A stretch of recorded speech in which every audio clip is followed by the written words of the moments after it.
बड़ी खबर हमारे सहयोगी दे रहे हैं कि भारत में अगर आएंगी शेख हसीना तो इस तरीके की जानकारी मिल रही है सूत्रों के हवाले से कि बंगाल नहीं बल्कि अगरतला जा सकती हैं शेख हसीना को लेकर जानकारी ये मिल रही है कि भारत में सबसे पहले अगरतला जाएंगी शेख हसीना और फिर वहां से उनको दिल्ली लाया जा सकता है। ये बड़ी जानकारी है। सीधे मनोज लोरवाल का रुख करेंगे। मनोज, पश्चिम बंगाल नहीं, अगर भारत में आएंगी तो फिर पहला ठिकाना अगरतला हो सकता है, ये जानकारी?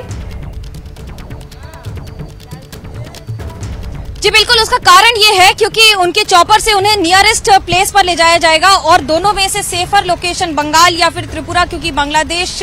से सबसे नियरेस्ट अगर बॉर्डर अगर आप देखें किसी का तो इन्हीं दो का आता है और उसके बाद हो सकता है संभावना दिल्ली लाने की। भारत और बांग्लादेश के संबंध हमेशा से मधुर रहे हैं, भले कि राजनीतिक गतिविधियां जिस तरह से रही हैं या राजनीति आरोप प्रत्यारोप के दौर रहे हैं वो अलग रहे हैं, लेकिन भारत और बांग्लादेश, क्योंकि भारत की बहुत बड़ी भूमिका है बांग्लादेश की आजादी में, आजादी दिलाने में 1971 की लड़ाई में भी भारत की सबसे बड़ी भूमिका रही है जब उसे ईस्ट पाकिस्तान से बदलकर बांग्लादेश किया गया था। और वो पहली लड़ाई थी, तब से मुजीबुर रहमान, जिन्हें बंगबंधु कहा जाता है, जो शेख हसीना के पिताजी हैं और जिसके कारण ये इतना बड़ा जो आप आंदोलन देख रहे हैं उसकी भूमिका में एक बहुत बड़ी भूमिका उसकी भी है, क्योंकि जो भी वॉर वेटरन्स रहे हैं उनके जितने भी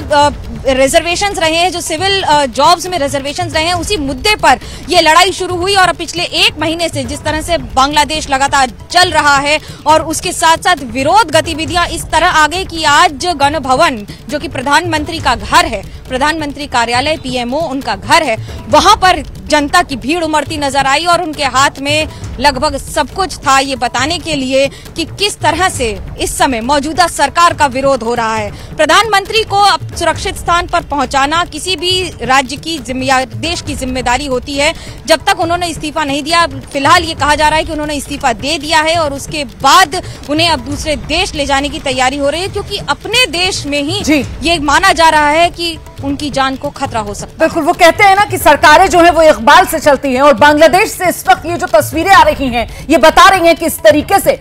इस जो शेख हसीना सरकार है उसका इकबाल जो है वो पूरी तरीके से बांग्लादेश में मिट्टी में मिल चुका है। उसी की गवाही ये तस्वीरें दे रही हैं, उसी की गवाही ये विरोध प्रदर्शन देता हुआ नजर आ रहा है कि देखिए जरा जो तस्वीरें नजर आती हैं उसमें सेना का भी एक बड़ा हुजूम नजर आता है सड़कों पर स्थिति को काबू में करने के लिए पहुंचते हुए, लेकिन बावजूद इसके जो प्रदर्शनकारी हैं उनमें किसी तरीके का डर नहीं, किसी तरीके की दहशत नहीं। प्रदर्शनकारी जो है वो डटे हुए नजर आ रहे हैं, वो लगातार आगे बढ़ते हुए नजर आ रहे हैं। और ये पूरा का पूरा जो विवाद कह लीजिए आपको, जो आंदोलन कह लीजिए आप, आरक्षण आंदोलन के विरोध में ये पूरा का पूरा आंदोलन शुरू हुआ और उसी का ये नतीजा कि शेख हसीना सरकार का इकबाल पूरी तरीके से खत्म हो चुका है।